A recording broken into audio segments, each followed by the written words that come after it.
welcome to my life. SACO is the abbreviation for the Sino-American Cooperative Organization. It was a U.S. naval group which operated during World War II behind Japanese lines in China. It was made up of almost 3,000 Americans, Navy men, Army, and Marines, and 97,000 organized Chinese guerrillas.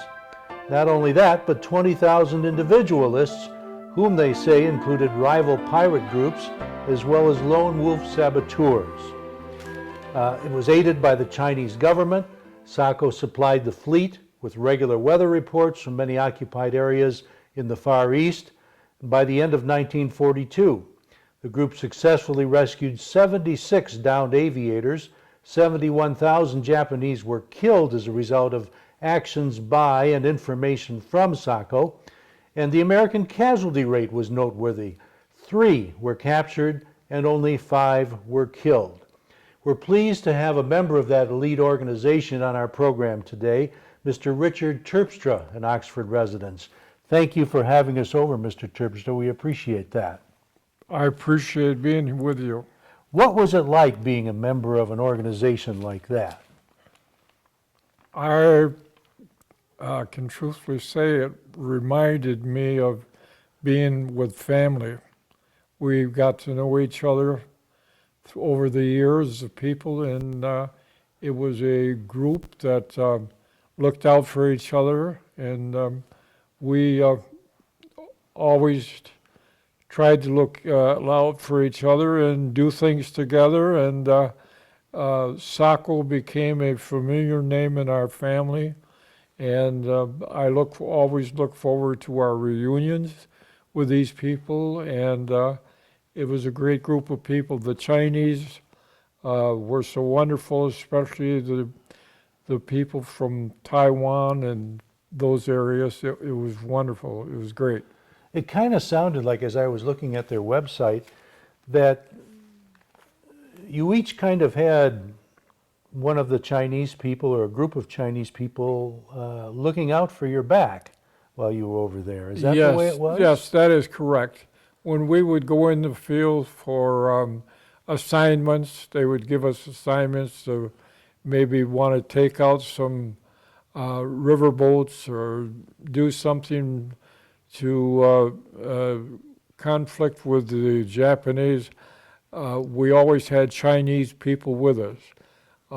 They followed us around, and when we would camp along the river at night, we would always have Chinese people there doing the cooking, looking out for us. And one thing that I'll always remember is the Chinese cooks, and so they eat every part of the chicken. They don't leave too much. Did they don't teach you leave to do too that much too? in on the plate. They would cook the combs and the legs, and they would suck the legs, and you'd get used to their diets. And pretty soon, when we would be going down the river, they'd have their families with us, and we would always notice how much they ate and what they ate, and it was a wonderful experience. And the people were so nice, and that's about what I can think of for that part of it. It sounds like an elite organization of servicemen that kind of in a way like the Navy SEALs or something like that. That is correct. I was assigned to start with when I got out of boot camp to go to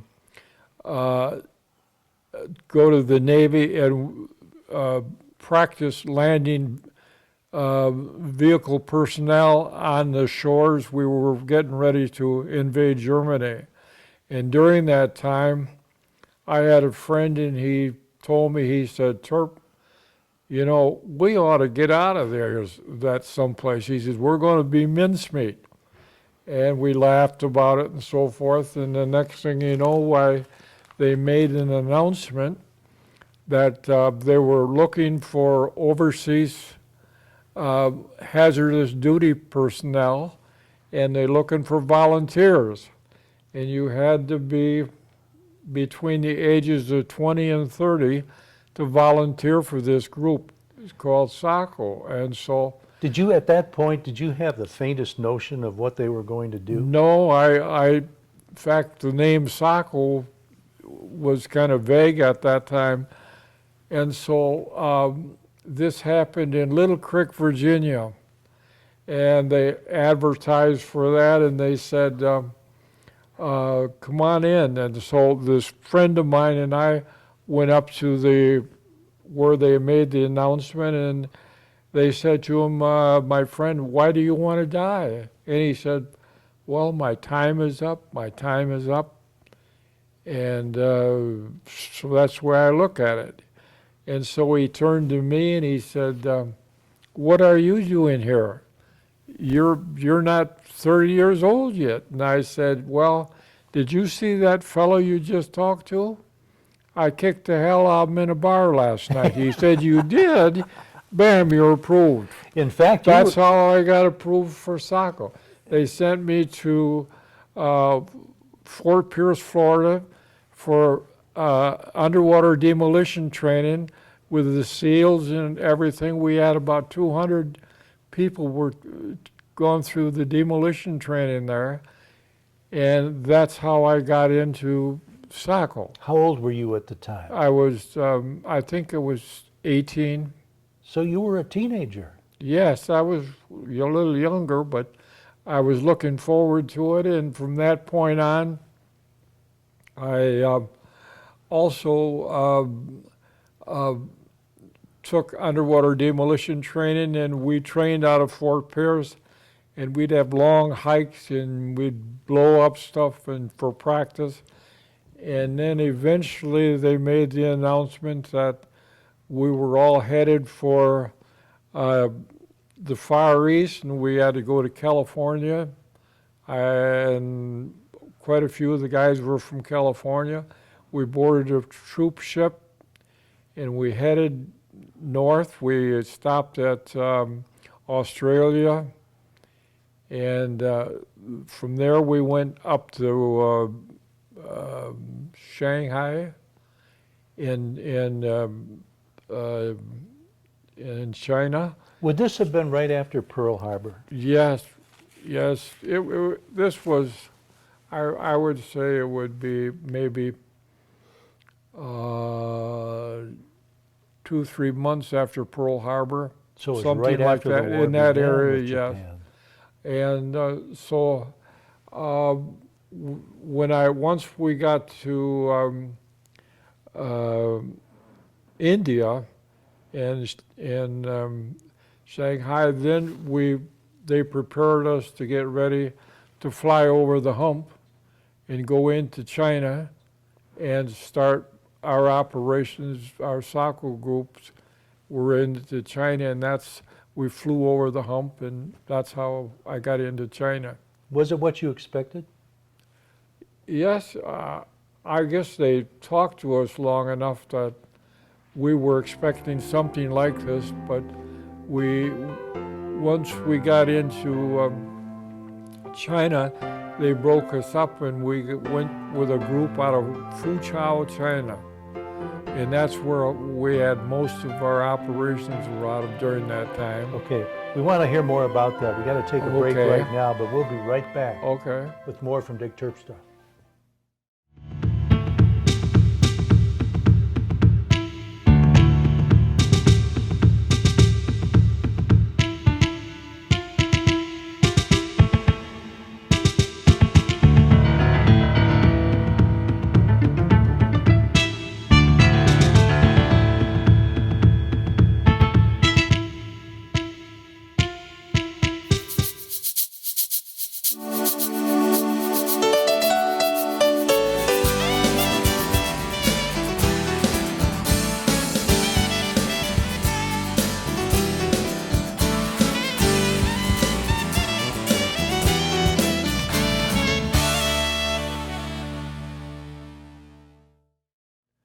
We're here in Oxford with Richard Terpstra from his home, and Richard was a member of an elite group during World War II called SACO, and he was just beginning to tell us about his adventures when he and his his fellow troops arrived in China. Why don't you pick up the story where we left off? Once we arrived in China, we flew over the hump, and then we were segregated and sent out in different groups, and we had a plane land us on the Japanese runway one time, and it was so coincidental because within the last 6 months, I run across the old shipmate of mine, who him and I were on the plane when it was landed into this small Japanese airfield, and so the first thing I said to him, my friend Sal, I said, Sal, I could tell you I'm going to get the hell out of here. I said, these Japs, there's too many Japs around here. And so they made an arrangement that we were to stay where we were in this tent, and it was during the time after the atomic bomb, and there were some Japanese officers who had studied in America, and they kind of opened the door for us and weren't too harsh with us. So this was really towards the end of the war, Yeah, then, wasn't toward it? the end of the war, that was toward the end of the war. But during the war, I can't tell you how many different times that we'd have to blow up something and then we would move on, and but it was a wonderful group of guys. Did you personally have a specialty? There's something that you were expert in that they called upon you to do? I think we were probably pretty equal. We had quite a few people, and every one of us were trained in demolition. And You knew how to blow things up equally. yeah, but it wouldn't take too much to get rid of stuff like that.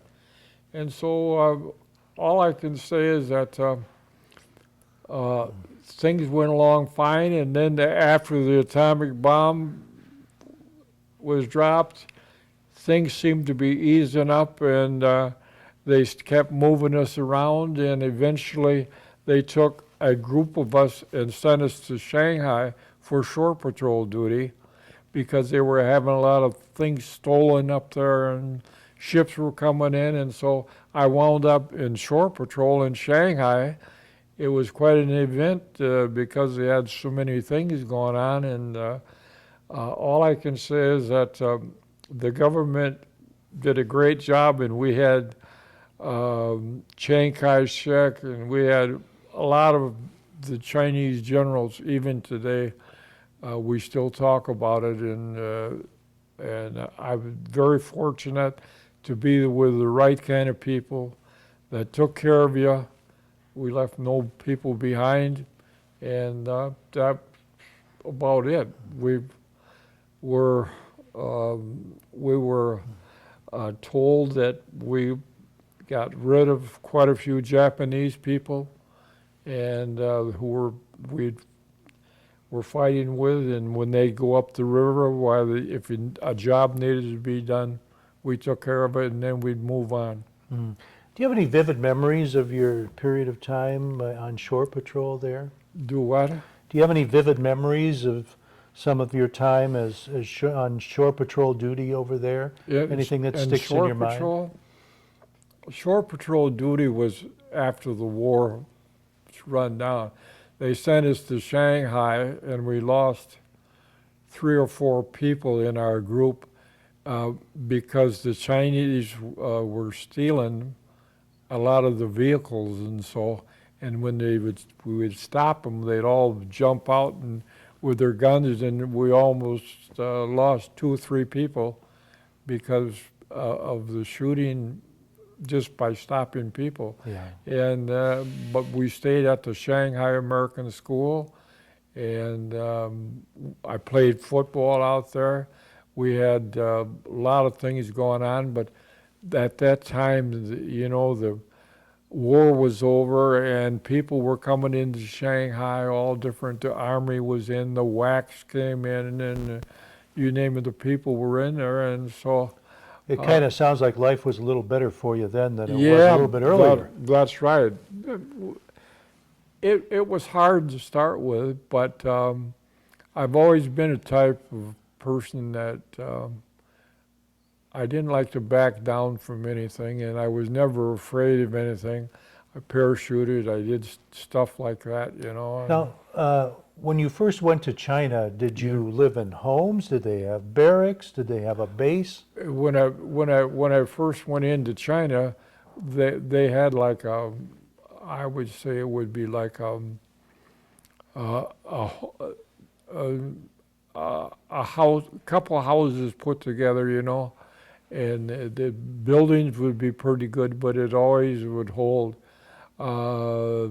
different people. And I remember one of the first things that happened to me when I went ashore there and stayed at this house. There was a big commotion down by the water or down by the landing, and what was happening was one of the Chinese people stole some parts of the gun, and so they were getting ready to kill him, and they wanted to use my gun to shoot him, and I refused to do that. And so after about maybe an hour or two, the next thing you know, the Chinese come up and they asked to have my gun, and I let them have the gun, and they walked right over and shot the guy in the head. Oh boy. I mean, it wasn't easy, you know, to give it up, because here the poor guy's crying, and yet those are some of the things that happened that was bad. And some of the other fellows in our group headed north up into Shanghai, and some of them, the pirates tried to capture some of the material and so in the boats, and it was a little hectic for a while up around Shanghai. Did you find yourself in with a mixture of people, not just those in your own branch of the service? Today I can truthfully say some of the nicest people I've ever met have been the Chinese people. And those are the people who are now from Taiwan. The nationalist Chinese who were under Russia's rule at that time, that we had problems with them. And but I guess we'd have a small fight and get out of there and look for something else. But what was it like trying to keep in touch with your family when you were over there during the war? Were you even able to keep in touch with them at all? No, I think I wrote some letters for my family, and it would be just, hey, I'm fine, don't worry, that type of letter. But it's when you get a group of people, you know, that stick together and work together, it's so much easier than try to do things individually. And I always admired my Saco friends, and to this day we're still very close to a lot of them. And I look forward to our reunions, and that's about what I can say about that. I want to talk to you more about that in just a moment. Yeah, we got to okay. take a break right now, but we'll be right back. Okay.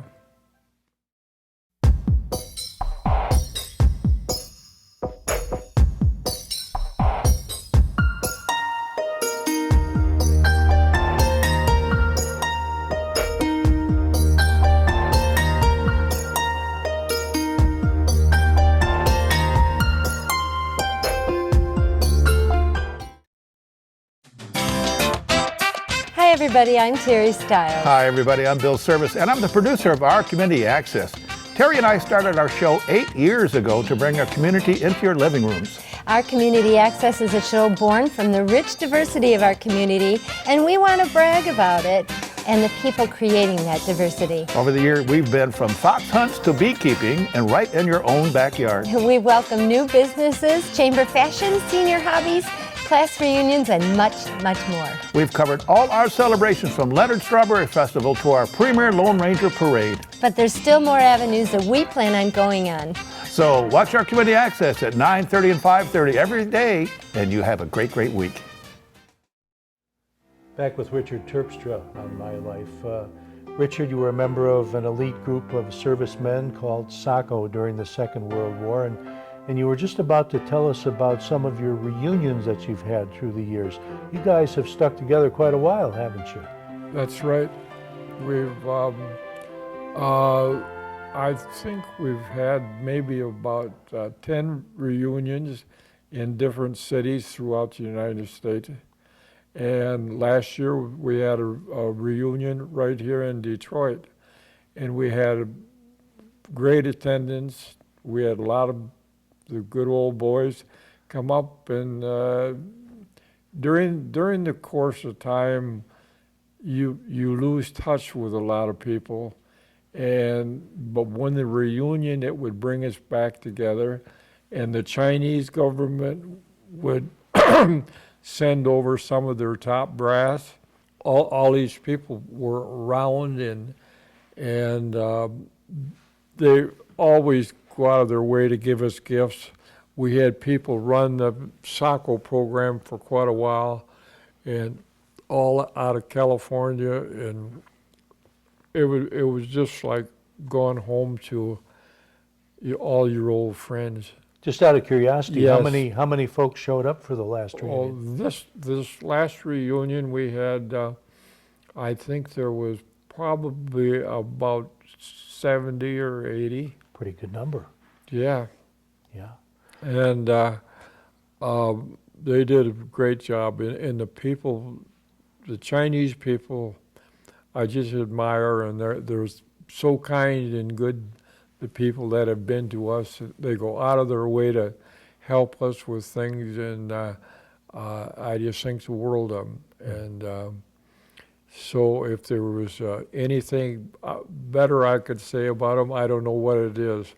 But my own life, I became a Michigan State policeman, and then I started my own business later on. And the good Lord's been good to me. Well, good. I want to talk more about your life here in Michigan Okay. in a moment, but Okay. Getting back to your service record, Yeah. you got some medals and awards too, didn't you? Yes, I've got maybe 10, 15 different medals, and I had them in my home in Baldwin, and when I was gone, people came in and stole all the medals I had, and the government is refurnishing them right now. They're in the process of refurnishing my medals, and so I'll be able to see that back. And I'd like to leave that as my legacy for my grandkids, and that's what I look forward to. You got a special ring too, as I recall. Yes, I have a ring. This is a SACO ring. That was given to us by Chiang Kai-shek toward the end of the war, and it's that's what we call a SACO ring. So I just keep it and slide it in the So was that kind of a thank you gift from him, or? the people who were involved in a lot of the things, they were given these rings, and I guess we all cherished them that got the rings, and still to this day, when we talk about it, everybody talks about the ring. They still have the ring and the things that go on. So all of the members of the group got one of those? Most of them that were in our group received rings typical of this ring here. I see. Can we talk a little bit about your life other than the service?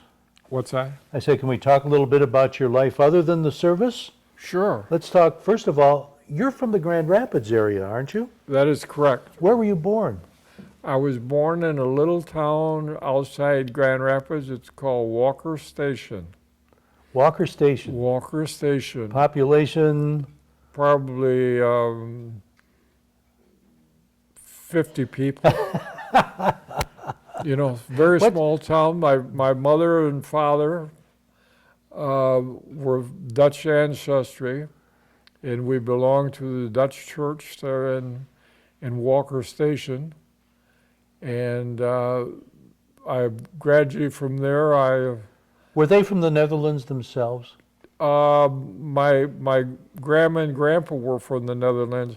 My mother's family were very orientated to the Dutch church. I understand. And so, of course, I had to go along with the Dutch church. Now, they came to this country, your grandparents, probably, what, late 1800s, mid 1800s? Yes, that's about that, I would say. Uh-huh. My grandma and grandpa were about 5'4", and they had to go to church every Sunday, I guess, but they would have threshing events where the threshers would come and they'd do the threshing and everything like that. And So they were in farming, right? oh yes, they were in farmers. They're all farmers, and so that's how my father was raised. And so Were you raised on a farm too? no, I didn't live on a farm. When my folks were there, they lived a little, what we call like a small home, not quite to the farm, but my grandma and grandpa, they had I think about 8 or 9 brothers and so running around. They were all farmers, but my dad happened to get a job someplace, and so he wasn't a true farmer, I guess you'd call him. But that's He escaped from the farm. yeah, that's about it. But But it sounded like it was kind of like a family business there for a Oh, while. well, hey, I'll tell you what. I've did a lot of things in my life, and I used to get a lot of lickings because I'd like turn the church bell over when we'd go to church and see that bell hanging there. I had to give it a pull and get a licking for that. And so stuff like that I remember. My mother used to tell me that I was very naughty because I always got my feet wet around Thanksgiving Day, and shoes were important. And so they had a friend, and they called him the Rag Man. And the Rag Man come and tied me up and put me in a bundle. I remember that when I was young. and that's the kind of punishment I got. Another time, I remember, I think several of the neighbor kids and we tried to smoke cotton batting, and we smoked it and threw it away when someone came, and it burned our garage down, and it had a goat in it. Oh my. Now, if you think I didn't get lickings, whoa, I We're got gonna- some good ones. We need to take a little break. Yeah. This is the first episode. We're going to visit more with Richard Terpstra next time. There's a lot more of his story to tell. So please join us again. Thanks for joining us on My Life.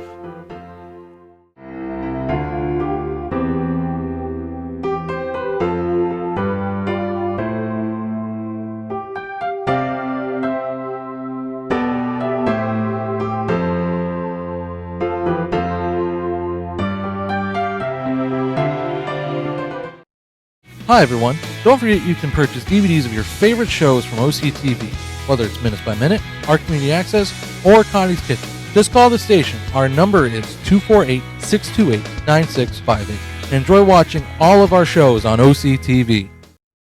You're watching OCTV, Oxford Community Television, serving Oxford, Addison Township, and the village of Leonard.